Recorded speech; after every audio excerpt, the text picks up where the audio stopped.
Kidney failure is a serious medical condition. It happens when your kidneys can no longer do their job effectively. Think of your kidneys as the body's sophisticated filtration system.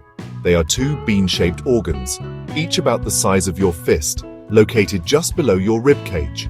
Their main role is to remove waste products and excess fluid from your blood. These wastes are then turned into urine. When this process breaks down, it means harmful toxins and fluids build up in your body. This can lead to severe health problems if left untreated. It's a condition that often develops slowly, which is why we sometimes call it a silent disease. In medical terms, we often talk about renal failure. The word renal simply refers to the kidneys. The condition can be acute, meaning it happens suddenly, or chronic, developing over many months or years. Acute kidney injury, or AKI, might be caused by a severe infection, an injury, or certain medications. More commonly, people experience chronic kidney disease, or CKD, where the kidneys gradually lose function. As CKD progresses, it can lead to end-stage renal disease, or ESRD, which is permanent kidney failure. At this point, the kidneys have lost almost all of their ability to function, and the body requires medical intervention to survive. Many people don't realize their kidneys are failing until the condition is advanced. This is because the early symptoms can be subtle and easily mistaken for other health issues. You might feel more tired than usual, have trouble sleeping, or notice swelling in your ankles and feet. Some people experience dry, itchy skin, a loss of appetite, or muscle cramps. As the condition worsens, you might urinate more or less often than usual. Because these signs are so general, regular health checkups become incredibly important, especially if you have risk factors for kidney disease. Don't ignore these small signals your body might be sending you. Understanding the stages of kidney disease helps doctors determine the best course of action. This is measured by the glomerular filtration rate, or GFR. Your GFR is a number that tells us how well your kidneys are filtering your blood. A high GFR means your kidneys are healthy. As the number goes down, it indicates a decline in kidney function. There are 5 stages of chronic kidney disease, with stage 1 being mild damage and stage 5 representing end-stage renal disease. Knowing your stage allows your healthcare team to create a personalized plan to slow the progression of the disease and manage your symptoms effectively. The 2 leading causes of kidney failure are, by a large margin, diabetes and high blood pressure, or hypertension. These 2 conditions are responsible for the majority of chronic kidney disease cases worldwide. When you have diabetes, high levels of sugar in your blood can damage the tiny blood vessels in your kidneys over time. These vessels are the filters. When they get damaged, they can't clean your blood properly. This leads to a slow, progressive loss of kidney function. It is a complication that underscores the importance of managing blood sugar levels diligently through diet, exercise, and medication, as prescribed by your doctor. High blood pressure works in a similarly destructive way. Think of your blood vessels as pipes. When the pressure inside those pipes is consistently too high, it puts a strain on them. The delicate blood vessels in the kidneys are particularly vulnerable to this pressure.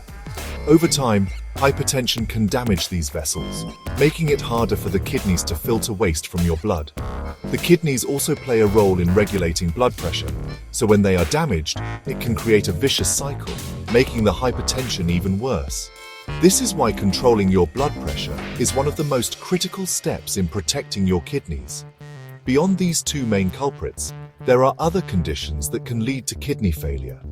Glomerulonephritis is a group of diseases that cause inflammation in the glomeruli, the tiny filters within your kidneys.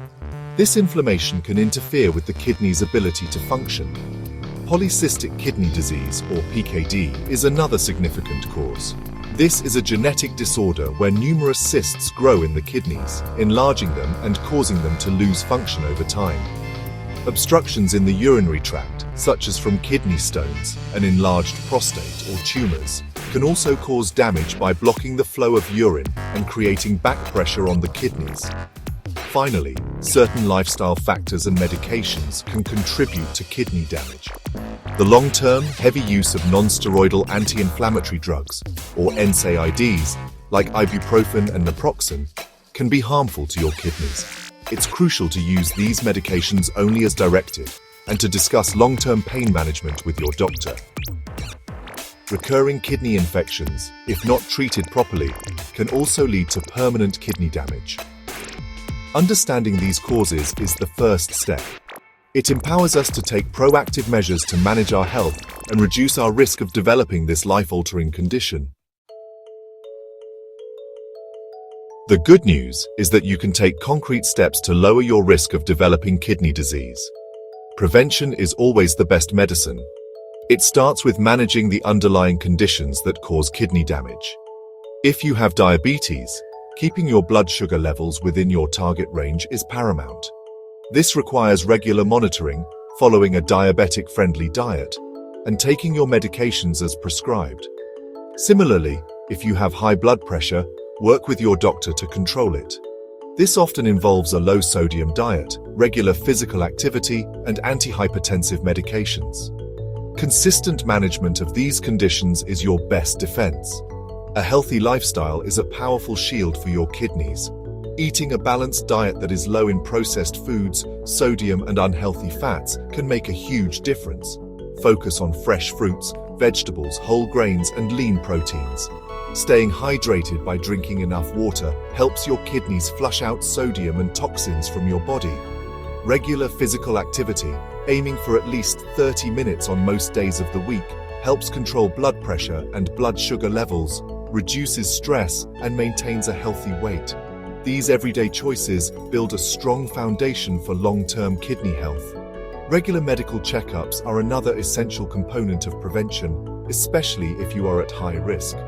Your doctor can perform simple blood and urine tests to check for signs of kidney damage.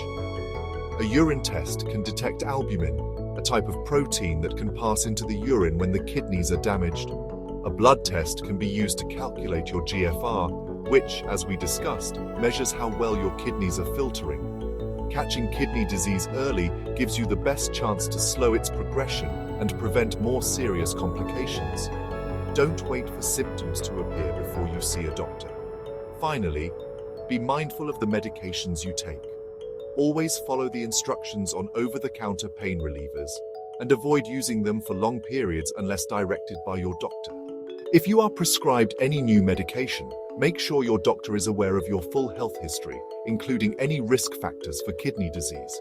Quitting smoking is also crucial, as smoking can worsen kidney damage and contribute to high blood pressure. By being proactive and making these smart choices, you are not just protecting your kidneys, you are investing in your overall health and well-being for years to come.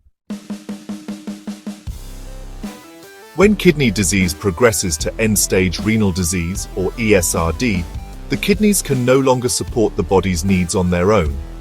At this stage, medical intervention becomes necessary to sustain life. The two primary treatment options are dialysis and kidney transplant. Dialysis is a procedure that artificially performs the function of the kidneys. It removes waste products, salt, and extra water from the body and helps control blood pressure.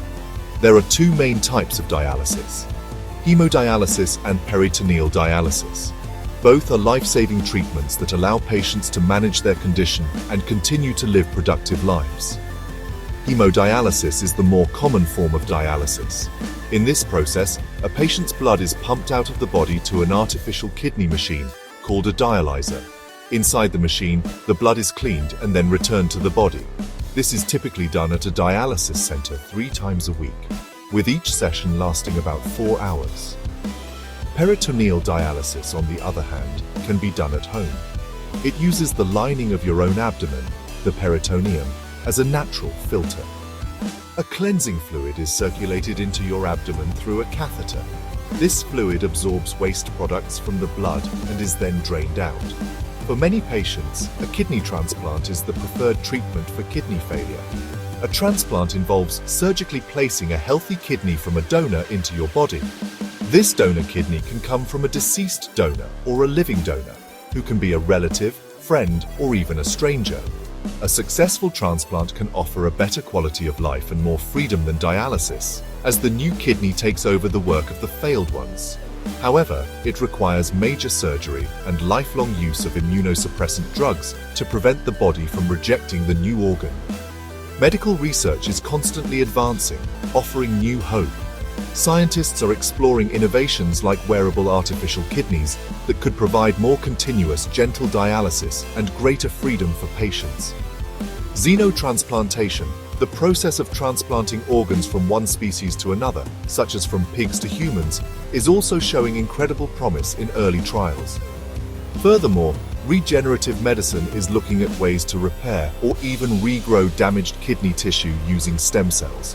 While these are still in development, they represent a bright future. If you have any concerns about your kidney health, please speak with your doctor. Early detection and management are your best tools.